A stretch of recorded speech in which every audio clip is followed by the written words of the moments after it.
Bonjour à tous, nous voilà donc pour l'épisode 15 de la saison 3 de Steven Universe. Brian, à vous. Alors bonjour, c'est BRF. Ouais, c'est Lapis et Steven, ils vont faire un tour de croisière et on croisera notre cher Jasper qui apparemment, Lapis, serait un énorme monstre. On verra next. Bonjour Ose. J'ai bien aimé. J'ai beaucoup aimé. Bonjour fanboy omnibulé et avocat de la défense Chronos. Ouais, ils avaient besoin d'un plus gros bateau. Bonjour intelligence artificielle Xana. Oui, c'est une métaphore. C'est une métaphore de la relation Ah oui, toxique. j'avais oublié celle-là. Oui, on a vu. Merci. Et bonjour moi-même. Ils essayent de faire quoi? La croisière s'amuse ou quoi? À toi Xana.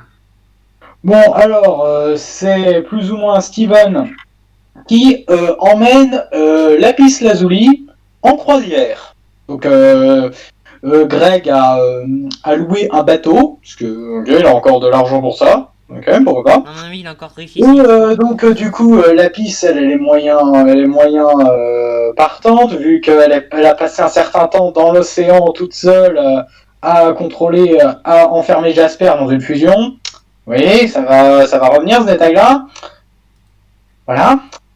Parce que encore une fois, c'est bien joli la métaphore, mais si la cohérence marche pas, ben la métaphore, elle marche, il y a aucune chance qu'elle fonctionne. Voilà. Mais bon, voilà, ça, on l'a déjà dit en long, en large et en travers, mais bon, il y en a toujours qui sont pas fichus de le comprendre. Apparemment, je ne citerai pas de nom, je ne citerai pas de nom pour ce cas-là. Bon, bref, voilà. Juste une question, c'est dans les commentaires de Mayo? Non, dans le salon réac à chaud de Discord. D'accord, ça fait un moment que je dis pas aller, désolé. Voilà. Et aussi un peu dans le nôtre. Bon, voilà. Ce qui se passe, c'est que Lapis, elle a un peu, voilà, elle est moyen chaude, puis Steven veut qu'elle exorcise un peu, entre guillemets, ses problèmes, qu'elle laisse pas ces expériences-là lui gâcher la vie. Donc, elle passe un peu de temps sur le bateau, elle s'amuse un peu moyennement. On voit qu'elle s'amuse avec la sirène du bateau pendant un petit moment, avec Greg qui est très vite saoulé en mode putain, j'aurais pas dû lui montrer ça. Bon, j'avoue, j'ai souri à ce passage-là. Il y a un moment où ils se mettent à pêcher, sauf que ils semblent ferrer un énorme poisson. Sauf que le poisson se barre, enfin le poisson entre guillemets, et le bateau va se retrouver coincé sur l'eau, parce que le gouvernail est coincé, le moteur part un peu en miettes. Manque plus que la musique des Dents de la Mer et j'y crois. Non, je déconne. Et du coup, ce qui se passe, c'est que, Jasper arrive. Mais oui, ça fait un moment qu'on l'avait pas vu, mais Jasper est là. Et en gros, elle est là pour convaincre Lapis de la rejoindre du côté obscur une nouvelle fois en mode on était très forte en tant que Malachite et en plus elle donne des phrases typiques des ex qui essayent de revenir après que la relation se soit très mal finie en mode non mais tu vois j'ai changé, je serai mieux la prochaine fois, ça va marcher cette fois.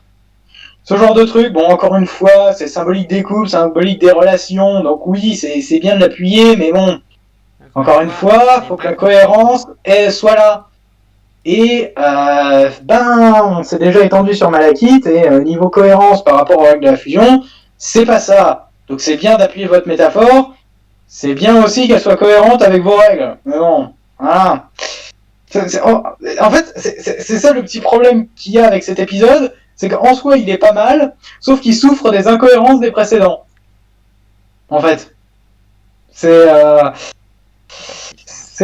vraiment dommage, parce que, voilà, et puis, bien sûr, il y a Steven qui s'interpose, et au bout d'un moment, Jasper est en mode, non mais, tu crois vraiment, non mais, qu'est-ce que tu crois faire, Lapis, c'est un vrai monstre, elle, voilà.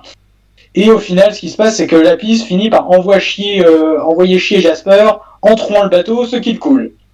Et on a le gag à la fin avec Greg qui est là en mode ouais, bah finalement, j'ai bien acheté un bateau, alors qu'à la base, c'était une location. Alors, en soi, cet épisode est pas mal. On voit que Jasper est toujours en vie. C'est bon signe, ou pas. Euh, c'est encore un épisode qui appuie le côté relation toxique. Si pour les quelques-uns du fond qui n'avaient pas compris, là, la relation toxique, on te la met bien dans la tronche. Ce qui aurait pu être plus fort si c'était cohérent avec ce qu'on avait mis en place, encore une fois. Mais sinon, non, c'est un épisode qui se regarde, qui est pas trop mal. Non, ça va. Je vais pas lui mettre de pouces verts, faut pas déconner non plus, mais ça va. Ok. Bon, bah, la parole au fanboy. Alors, bah, j'ai beaucoup aimé cet épisode. Alors, j'aurais pas jusqu'à les mettre en plusieurs, mais il était vraiment très bien. Alors, on a donc du coup Steven qui emmène la piste sur une promenade dans une croisière que Greg a acheté. Apparemment, il a encore le truc pour ça. Et donc, il s'amuse un peu, mais au bout d'un moment, la piste se sent mal parce que il y a encore des flashbacks de son passé. D'ailleurs, c'est vraiment le seul épisode qu'on met vraiment en relief le fait qu'elle souffre de troubles de stress post-traumatique et c'est un sujet assez complexe à traiter dans une série pour enfants. Donc, je salue la prise de risque de cet épisode d'avoir un peu traité de problèmes sérieux. J'aime beaucoup ça. Et donc, juste après, et voilà Jasper qui débarque et elle veut fusionner avec Lapis pour toujours. Il lui demande carrément sa main. Et donc, il y a un truc qui me fait. Donc là, je réalise un truc, c'est que Jasper, quand on y réfléchit, elle a le syndrome de Stockholm parce que elle est tombée amoureuse de sa prisonnière.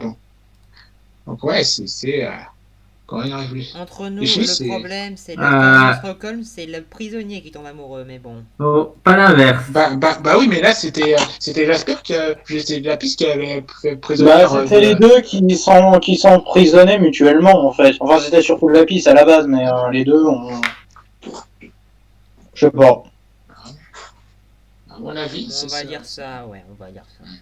Et donc, Lapis se refuse parce que elle a définitivement oublié son passé et on voit Jasper rouler et s'envole vers autre cieux et tout malheureusement elle fait couler le bateau. Donc il s'enfuit donc vers la berge en volant, c'est ça, et c'est là que l'épisode se termine. Et donc, j'ai beaucoup aimé cet épisode. On a des moments sympas et très bons moments de personnages, et je salue un peu la prise de risque qu'il a eu de traiter de problèmes du genre le trouble post-traumatique. C'est une bonne prise de risque. Donc, ouais, un très bon épisode, même si j'arrête pas jusqu'à les mettre un plus. Alors moi, la prise de risque, j'aimerais déjà la voir, parce qu'il n'y a pas de prise de risque, à part rebondir sur une incohérence, mais bon. Enfin bref. Alors, la parole à notre cher conseil, épisode 15, là. J'ai quand même un peu du mal avec le personnage de la peste lazuli. Toujours à être dans, dans, dans la tristesse. J'ai un peu. Ça. Toujours être mélancolique. Enfin, pas mélancolique, il est toujours être dans la tristesse, toujours être maussade. C'est pas vraiment un personnage qui m'agrippe. Mais bon, je comprends là où elle a traversé. Donc voilà, le scénario justifie ça. Et puis. Et puis bon, il y a un petit truc au sujet de l'addiction. Quand il y a parfois des mauvais souvenirs, mais que ces mauvais souvenirs aussi t'agrippent, que que tu ne peux plus t'en débarrasser, que ça transforme presque en bon souvenir. Je connais ça. Ou alors c'est un truc sur l'addiction, je n'en sais rien. En tout cas, oui, cet épisode. En tout, en tout cas, malgré que je. Malgré tout, non, j'arrive pas à être triste pour la PES Azuli, c'est désolé, mais j'arrive pas à être triste, je sais pas pourquoi. Et en plus, je trouve ça un peu facile que je respire juste au moment où il retrouve la PES Lazuli. Ouais, c'est un peu facile. Enfin bref. À part ça, cet épisode était bien, sympathique et tout. On sait jouer sur les émotions, encore une fois. Même si je ne suis pas très, malheureusement, même si je sais que c'est ce que l'épisode voudrait que je ressente. Mais, ouais, on peut pas dire qu'il est mauvais. Ok. Bon, bah, la parole à quelle? Excusez-moi, le PC rame un peu. Saison 3, épisode 15.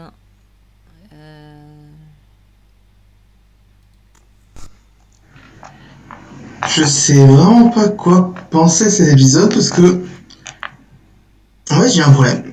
C'est que Lapis est quelqu'un de super sympa, sûr. Elle a vraiment un développement de personnage, mais au bout d'un moment, j'ai un peu de mal avec elle. Et pourtant, son personnage est l'un des plus développés de Steven Universe. Chacune de ses apparitions nous fait ressentir quelque chose, et ça, c'est bien. On a Jasper qui est un peu trop dans la brutalité, mais qui veut montrer un truc et qui change par rapport à la première fois où on l'a vu. Et c'est avec ce genre de choses que j'aime bien Steven Universe. Et je saurais pas comprendre pourquoi en fait. J'aime cet épisode. Hein. Alors, on a quelques débilités, mais bon, j'ai l'impression de dire ça pour tous les épisodes de la saison 3. Mais on a quelque chose de bien, franchement. Et moi, ça me donne envie de continuer la série, de continuer de voir comment la piste évolue, tout ça, parce que on a du bon. Et enfin, on revient sur des épisodes un peu plus normaux, pas forcément du filler. Merci à tous d'avoir suivi cette critique de l'épisode 15 de Steven Universe. Merci à tous et à très bientôt. Je t'en prie, Brian. Alors, cet épisode. Personnellement, je ne l'ai pas adoré, mais je l'ai pas détesté non plus, c'était passable. Honnêtement, c'était surtout un épisode centré sur la piste. Et tu as Steven qui voulait simplement lui faire changer les idées en l'emmenant faire, enfin, on va dire faire une croisière, mais je pense que ça porte un autre nom, mais je suis pas sûr du truc. En parlant de croisière, il y avait, je sais pas si vous avez vu cette série, mais à un moment donné, ils ont fait une référence à la série La croisière s'amuse. Personnellement, ce genre de référence, c'était trop, c'était comme si c'était fait, servi sur un plateau, ce genre de référence en fait. Donc, je trouve pas assez subtil en ce qui me concerne. Ben voilà. Donc, concernant l'épisode, à un moment donné, il y a un petit montage que j'ai trouvé assez mignon où tu as la piste qui essaie de prendre du bon temps avec Steven. Et puis vient la scène de la pêche. Alors, la pêche. Tu as Greg qui veut pêcher avec ses méthodes à lui, tandis que la piste, elle voulait lui montrer une autre manière de pêcher, de manière assez visuellement bien fichue, je vais pas le nier, mais quand Greg décide de lui apprendre à pêcher, enfin pas vraiment lui apprendre à pêcher, mais lui montrer comment on pêche et il se met à travailler quelque chose, c'est quelque chose d'assez gros, et à un moment donné, la canne à pêche finit par céder, et on se demande qu'est-ce que c'est que cette chose qui a pu attraper. Moi, j'avais ma petite idée à ce moment-là, et ça s'est confirmé par la suite. Jasper est de retour. Bien. Et on te dit, ouais, chouette, il va y avoir on va dire un combat entre les deux, quelque chose comme ça. Eh ben non, pas du tout. En fait, Jasper veut simplement redevenir malakite.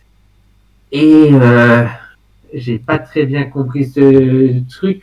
Tout simple, ce que j'essaie de dire, c'est que on a vu Lapis complètement anéanti suite aux événements, mais d'une autre part, elle dit clairement à Steven que Jasper lui manque. Et la minute d'après, Jasper arrive. Moi, j'ai envie de dire timing, donc voilà. Et deuxièmement, Jasper a vu combien de fois de toute la série 3 épisodes maximum. Ah non, techniquement, ouais, maxi, ouais. Bah si, 51, 52 et le premier de Et la une saison petite 3. apparition physique sans aucun mouvement à l'épisode Voilà, c'est ça. C'est ça que je dis. J'espère. On l'a vu que 3 épisodes. Il n'y a pas eu de véritable développement. Là, elle arrive elle arrive comme une fleur et dit clairement que ça lui a manqué. J'aurais bien aimé un petit développement autour d'elle, tu vois, pour Non, mais ça, c'est sûr. appuyer sa décision. Parce que franchement, je me dis, ok, tu as été prisonnière de la piste pendant tout ce temps et tu as envie de recommencer. Qu'est-ce qui s'est passé pour ce truc? En fait, je pense que c'est parce que Jasper. Je prends un exemple tout con. Je sais pas si vous avez joué à Twilight Princess, le Zelda Twilight Princess. Moi non, je suis pas très jeu Bon, vidéo. en gros, il y a un ennemi dans le jeu que tu combats assez régulièrement et à la fin il dit tu es plus fort que moi, je m'incline devant ton pouvoir et je me soumets à toi et je te respecte, mon héros, tout ça. Je pense que ça peut faire la même chose pour Jasper. Bah, Probablement de qu'il toute respecte façon, son on pouvoir. l'a bien vu dans le combat avec Alexandrite. J'espère, parce que là, clairement, quand Malakaï parlait, c'était clairement la partie de Jasper qui ressortait. Oui. C'est qu'elle était en mode putain, mais la fusion, c'est génial en fait. J'ai jamais été aussi puissante. Peut-être. C'est ça en fait. En fusionnant avec Lapis, Jasper a compris l'intérêt de la fusion. Ouais, peut-être. Bah ouais, en tant que Malakite, voilà. Comme tu l'as dit, en tant que Malakite, mais pas en tant que Jasper, parce que comme je l'ai dit, on l'a vu que 3 épisodes. Et encore la dernière fois, c'était assez furtivement, quoi. Donc, qu'est-ce que je pourrais rajouter de plus? Ouais, le nom de Lapis qu'il envoie balader. Et le bateau qui finit par couler façon Titanic, enfin façon Titanic, tu vois un bateau qui coule, voilà, j'ai presque envie de dire depuis ce film, ça devient un peu une habitude. Donc personnellement, cet épisode j'ai trouvé passable, peut-être oublié, je suis même pas sûr si je vais me souvenir de cet épisode après en fait. Il m'a pas tant marqué que ça, tout ce que je retiens c'est le retour de Jasper. Non, c'est tout. Voilà, je laisse la parole à Os, il me semble. Oui, oui. Voilà, vas-y, je t'en prie. Alors, personnellement, j'aime beaucoup cet épisode parce que j'adore Lapis. C'est vraiment un de mes personnages préférés de la série. Toutes ses répliques, elles font souvent mouche avec moi. Son humour, je trouve souvent assez drôle. C'est vraiment un personnage que j'aime beaucoup, beaucoup. Son design aussi me plaît beaucoup. Tout me plaît chez Lapis. Voilà. Pour sa situation avec Jasper, je suis d'accord. Il y a des problèmes de cohérence avec Malachite. Dans cet épisode, c'est pas un problème, je trouve. Mais en fait, le problème, bon, attends, je te couperai 2 secondes. Le problème, c'est qu'en soi, cet épisode, il n'y a pas particulièrement de problème si ce qu'il y avait eu avant était bon. En soi. Le problème, c'est que ça marche pas parce que ce qu'il y a eu avant, c'était pas cohérent. Ok, bref. Ce que je veux ajouter, c'est que du coup, cette morale-là des relations toxiques, de comment dire non à quelqu'un, ça me paraît quelque chose de plutôt sain à enseigner. Si ça avait été bien fait, ça aurait été encore mieux. Oui. Je trouve que dans cet épisode-là, la morale est plutôt bonne. C'est pas parce que quelqu'un te fait les yeux doux et te dit ouais, mais j'ai changé, mais t'inquiète pas, tu comprends pas la souffrance interne dans laquelle je suis parce que tu me rejettes. Tu as le droit de lui dire non, tu dois lui dire non, même si c'est pas sympa. Enfin, bah, vous m'avez compris. J'aime bien cet épisode. Ouais. Bon, ben. Globalement, cet épisode, ce que je voulais que je vous dise, c'est sympa. Il n'y a pas de truc transcendant. C'est pas particulièrement amusant, j'ai pas rigolé, je suis resté plat. Mais je l'ai pas détesté, c'est sympa. Par contre, hein, le problème, c'est que tout ce qui se passe, car c'est en relation toxique, machin, vous pouvez me dire ce que vous voulez, je ne ressentirai rien devant ça. Pour la simple et unique raison que ça aurait pu marcher, à condition que ce soit cohérent avec la série. Et désolé, non. Parce que tout ce qui s'est passé avec Malachite, ça n'aurait jamais dû arriver. S'ils voulaient vraiment faire des trucs comme ça, il fallait que les règles soient claires dès le début et qu'ils puissent faire ça, prévoir. Mais non. Qu'est-ce que je vous dis de plus? Je vois, en fait, il aurait suffi d'une réplique à la con de Garnet en disant il est très important que vous soyez en harmonie dans la fusion pour éviter qu'elle ait des répercussions sur vous ou quoi que ce soit. Oui, je sais pas moi, voilà, je veux dire par exemple, oui mais le problème c'est qu'après ça aurait pas permis de faire la femme des géantes pareil. Mais bon, voilà. Ouais, mais bon, la femme des géantes. un moment tu adaptes tes scénars à là où tu veux aller. Hein. C'est ça qu'il faut faire. C'est ça leur problème. C'est qu'ils adaptent leur scénario par rapport à leur idéologie enfin pas l'idéologie. En fait, merde. En fait, j'ai l'impression que j'ai l'impression qu'ils avaient une idée de départ pour leur concept. Ils ont écrit ça sur un post-it et c'est une autre équipe qui a pris ce post-it et qui a fait l'introduction. Bah ouais, peut-être. C'est peut-être un truc comme ça, hein. Je dis pas le contraire. Le problème, c'est que même si c'est ça, j'en ai rien à cirer. La série a prévu ça comme ça, c'est comme ça. Ah non, mais je défends pas, hein, j'essaie juste de trouver une logique. Oui, oui, non, mais je peux Une comprendre. logique foireuse, Je mais une peux logique quand comprendre, même. je peux tout à fait comprendre cette logique. Par contre, bon, à ceux qui nous écoutent, je sais pas si vous connaissez cette poésie, mais c'est avec des si. Et au final, ça finit par avec des si, on mettrait Paris dans une bouteille. Oui, ça le problème. Et dans cette série, j'ai l'impression que les fans ou les fans tout simplement mettent beaucoup trop de si en fait pour l'apprécier eux-mêmes. Vous voyez ce que je veux dire? Mhm. Voilà, sinon cet épisode en soi, ouais, s'il n'y avait pas eu ce qu'il y a d'avant, pas de problème. Mais aussi, putain de timing quand même, putain de timing. Bah, je l'avais dit, le timing. Oui. Vraiment, vraiment putain de timing quand même. Au début, je me suis dit, pendant un moment, je me suis dit, est-ce que c'est la piste qui, inconsciemment, parce qu'elle est perturbée, fait tous ces problèmes? Mais non, au final. Ça aurait pu être tout aussi intéressant. Mais bon, c'était pas ça. Ils ont fait ça. Le problème, c'est que ça va pas à cause de Malekith, parce que Malekith, c'est de la merde. Enfin, en soi, c'est pas de la merde. Ah, le et problème, bien c'est que sûr, ça va pas parce que c'est de la bien merde. sûr. Est-ce que quelqu'un le fait? Voilà. Question. Est-ce que quelqu'un fait la On va blague? laisser, hein. Je crois qu'on a à peu près tout dit, à moins que quelqu'un qui veuille rajouter quelque chose. Est-ce que quelqu'un fait la blague? Non. Non? D'accord, je le fais. Personne? Je l'ai pas vu venir. Allô? Allô? Ouais. Mhm. Bon, j'entends plus rien, c'est pas grave, on a un bug technique, ce n'est pas grave, donc nous allons vous laisser. Et, bon, donc si vous venez pas de chez Mayo, ben merci d'être là, on vous invite à aller le voir. Et si vous venez de chez Mayo, ce qui est le plus probable, ben merci d'être venu et à la prochaine. Bye. Bye. Bye.